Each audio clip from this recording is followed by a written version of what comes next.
اگر کوئی ناراض ہو جائے تو منانا بری بات نہیں، لیکن منانے سے پہلے یہ ضرور دیکھ لینا کہ وہ ناراض ہے یا بیزار۔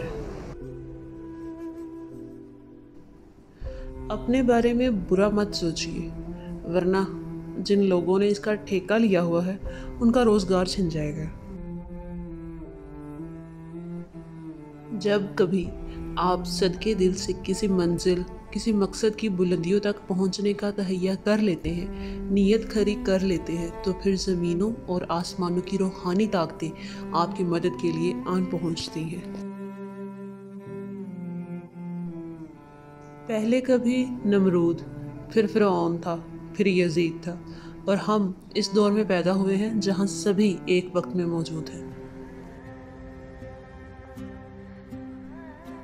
زندہ رہنے کے لیے ہم لوگ عمر بھر تکلیفیں برداشت کرتے رہتے ہیں، مگر زندہ پھر بھی نہیں رہتے۔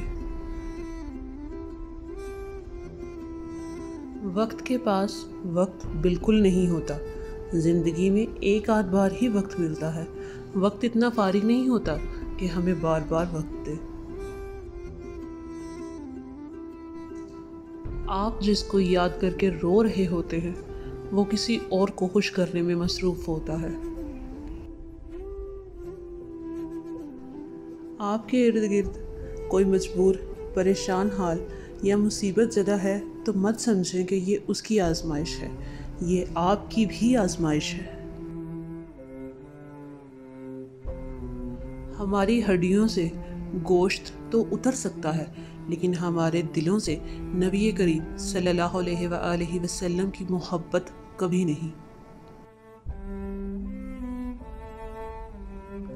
ہر عمل کے اندر اس کا انجام یوں چھپا ہوتا ہے جیسے کسی بیج میں کوئی درخت۔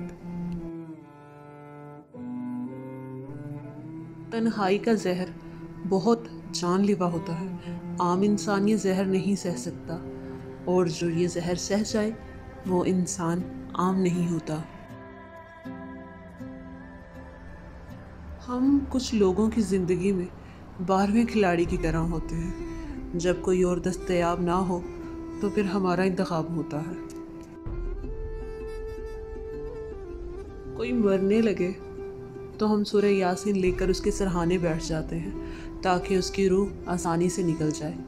ہم نے قرآن حکیم سے صرف مرنا ہی سیکھا ہے، کاش اس سے جینا بھی سیکھ لیں۔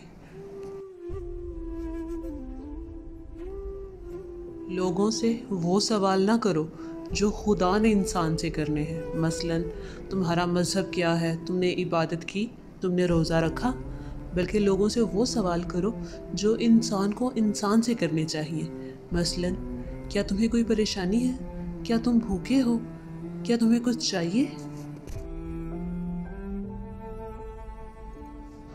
حسین ترین ہو جاتی ہے وہ خوشی جو غموں کے بیچ ملتی ہے، اور یادگار ہو جاتا ہے وہ غم جو خوشیوں کے درمیان آتا ہے، اور تم حسین ترین بھی ہو اور یادگار بھی۔ عادتیں اچار نہیں ہوتی کہ ڈال دی جائیں، بلکہ عادتیں تو دیمک ہوتی ہیں، یہ لگ جایا کرتی ہیں۔ اگر آپ کسی سے یہ توقع رکھتے ہیں کہ وہ آپ کے ساتھ اچھا رہے گا کیونکہ آپ اس کے ساتھ اچھے ہیں، تو یہ بالکل اسی طرح کی توقع ہے کہ شیر آپ کو نہیں کھائے گا کیونکہ آپ بھی شیر کو نہیں کھاتے۔ جب مویشی کا دودھ وقت پر نہ نکالے یا نکالنا چھوڑ دے تو وہ دودھ اس کے اندر ہی جل کر ختم ہو جاتا ہے۔ تیار شدہ شہد کو وقت پر نہ اتارے تو وہ ٹپک کر ضائع ہو جاتا ہے۔ اسی طرح کچھ لوگ محبت سے بھرے ہوتے ہیں، وقت پر اس محبت کو باہر نہ نکالے تو وہ محبت ان کے اندر ہی ختم ہو جاتی ہے۔ خزاں صرف درختوں اور پتوں پر ہی نہیں اترتی، دلوں پر بھی اترتی ہے اور بدن کو زردی سے بھر دیتی ہے۔ میری ذہانت اور شخصیت دھری کی دھری رہ گئی جب میرا پالا اپنے نصیب سے پڑا۔ محبت بہت خطرناک چیز ہوتی ہے، آپ ایک اجنبی کو اپنا مالک بنا کر تمام تر طاقت اس کے ہاتھ میں دے دیتے ہو، طاقت دکھ دینے کی، خوشی دینے کی، اداس کرنے کی طاقت۔ ادب کا دروازہ اتنا چھوٹا اور تنگ ہوتا ہے کہ اس میں داخل ہونے کے لیے سر کو جھکانا پڑتا ہے۔ شاہ جہاں نے اپنی لاڈلی بیگم ممتاز کو کبھی خالی پیٹ نہ رہنے دیا، اور اس محبت کی ماری ہوئی روح نے اپنی حیات میں جتنی بھی سانسیں لیں حاملہ لی۔ اگر عزت نفس کو ٹھیس پہنچے تو انسان ہر محبت سے ماور ہو جاتا ہے۔ اگر تمہارے پاس پریشان ہونے کا وقت ہے تو پھر تمہارے پاس دعا کا وقت بھی ہے۔ محبت تو پتوں کی سائیں سائیں کی طرح ہوتی ہے، نہ دکھائی دیتی ہے، نہ پکڑ میں آتی ہے، بس اپنے حصار میں لے لیتی ہے۔ بوجھ میں اگر محبت نہ ہو تو وہ بے شک ایک تنکے کا ہو، برداشت نہیں ہوتا۔ انسان آخری لمحے تک اپنے آپ کو یقین دلاتا رہتا ہے کہ موت دوسروں کو ہی آتی ہے، مجھے شاید نہ آئے۔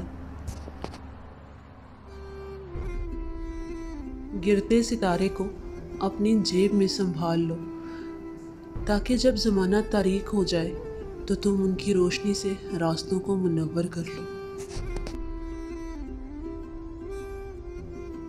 اگر دنیا آپ پر ہنستی ہے تو آپ بھی دنیا پر ہنسے، کیونکہ دنیا بھی تو اتنی ہی مزاحیہ ہے جتنے کہ آپ۔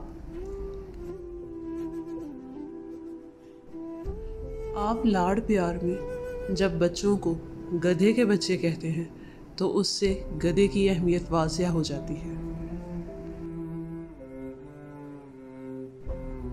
لوگ کہتے ہیں من پسند شخص آپ کے سکون کی وجہ ہوتا ہے، جبکہ میں کہتا ہوں کہ آپ کا من پسند شخص آپ کے ڈپریشن کی واحد وجہ ہوتا ہے۔ میں تو یہی کہوں گا کہ جب کسی کے دل کا دروازہ آپ کے لیے بند ہو جائے تو اسے کھٹکھٹا کر اپنی عزت نفس نہ گرائیں، کیونکہ ڈھونڈنے سے وہ ملتا ہے جو بچھڑ گیا ہو، وہ نہیں ملتا جو بدل گیا ہو۔ انسان کو اپنی اوقات اس وقت پتہ چلتی ہے جب اسے وہاں سے ٹھوکر پڑے جہاں اس نے سب سے زیادہ بھروسہ کیا ہوتا ہے۔ بادل برسے نہ برسے اسے دیکھ کر ٹھنڈک محسوس ہوتی ہے، ویسے ہی اولاد خدمت کرے نہ کرے اسے دیکھ کر بھی دل میں ٹھنڈ پڑ جاتی ہے۔ آنکھ کے پانی اور ندی کے پانی میں صرف جذبات کا فرق ہوتا ہے۔